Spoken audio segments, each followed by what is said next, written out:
তো সকাল সকাল ঘুম থেকে উঠলে না আমার শরীরটা বরাবরই খুবই ম্যাজ ম্যাজ করে, ভালো লাগে না, মনে হয় না একটুক্ষণ ঘুমিয়ে নিই। তারপরে না আমি একটু করে শুয়ে পড়েছিলাম, কেন জানি না কিছুদিন ধরেই সকাল সকাল ঘুমটা ভেঙে যাচ্ছে, অনেক ভোরেতেই ভেঙে যাচ্ছে। চুপচাপে শুয়ে রাখতে তারপরে খানিকক্ষণ বাদে একটু ঘুমিয়ে নিচ্ছি। দিয়ে এইদিকে ঘুম থেকে উঠে আমি একটু মুড়ি আর ছোলা খেয়ে নিয়েছিলাম। ছোলা খেয়ে চলে গেছিলাম নিচে আনাজ টানাজ কেটে নিয়েছিলাম, আর মায়ের ওইদিকে উনুনটা ধরিয়ে দিয়েছিলো। তারপরে রান্নাবান্না যেহেতু আমিও করি, আমি চাপিয়ে দিয়েছিলাম রান্নাবান্না। যেহেতু কাল রাত থেকে বড়াগুলো মা কলাইগুলো ভিজিয়ে রেখেছিলো বড়া হবে বলে, মানে বড়া ঝাল করা হবে বলে আমি মিক্সিতে একটু পেস্ট করে নিলাম।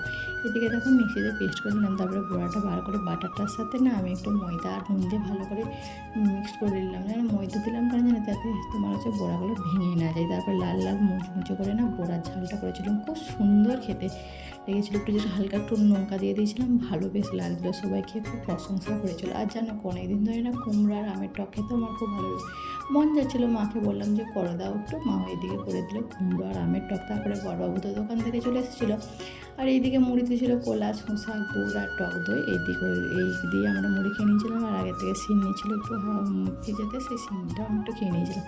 তারপরে মা বললো ময়দাগুলো পোকা হয়ে গেছে, একটু চেলে দে। আমিও বসে পড়লাম ময়দাগুলো চেলে নিতে, আর ময়দাগুলো থেকে প্রচুর পোকা বেরিয়েছে।